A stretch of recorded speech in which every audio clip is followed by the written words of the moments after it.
kapatid. Ayan, naglinis na sa kanal, no? Estero. Hanggang dito sa may tapat namin, ayan, bumaba ng tubig.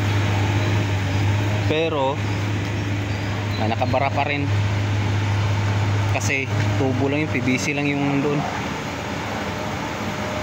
Kailangan talagang ano yun.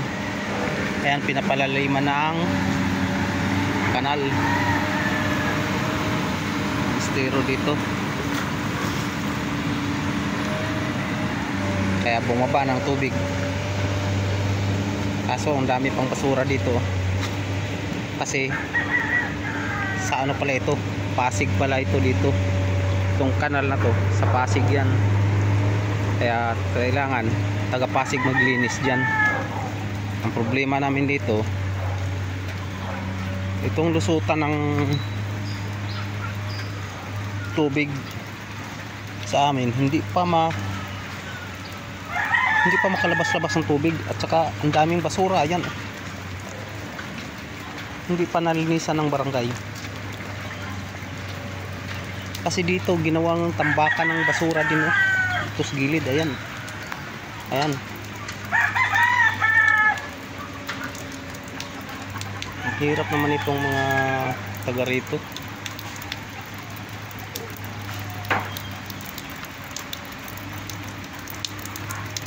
Hindi man lang marunong ng mga basura, kung saan-saan lang pinagtatapon.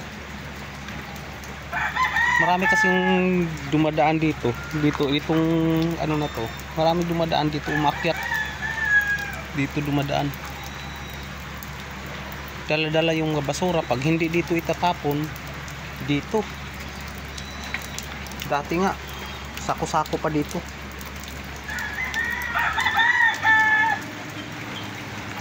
Yan ang likod ng bahay ko.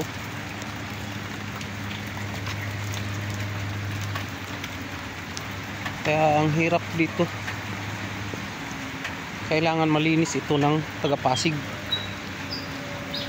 para mapalakihan rin yung butas dito sa banda sa amin. Kaso nga lang, pag bumaba talaga, pasok talaga dito ang tubig. Dito galing yung ina-upload ko sa short video na na iguana. Dito galing, lumulusot na. At ayan ang sabi ko yung iguana. Oh, dito na siya, oh. Yan, diba? Oh, mabait yan, oh.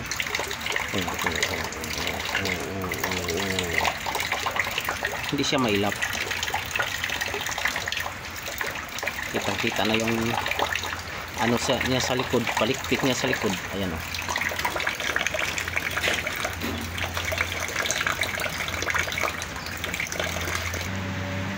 Ayan, mga tinambak nila, oh.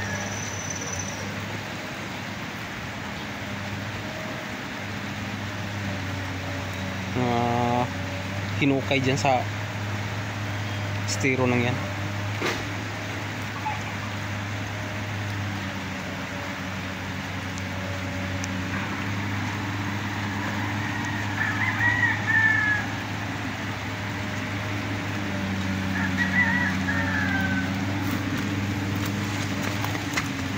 Dito tayo.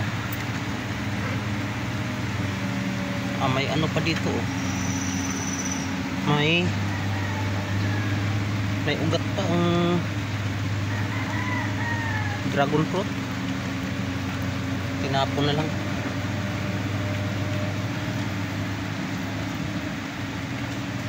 Ito, ang palayang ligaw. Pwede pang halo sa ano yan, munggo.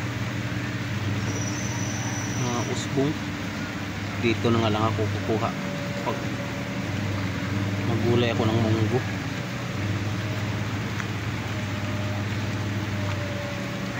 Dami, oh.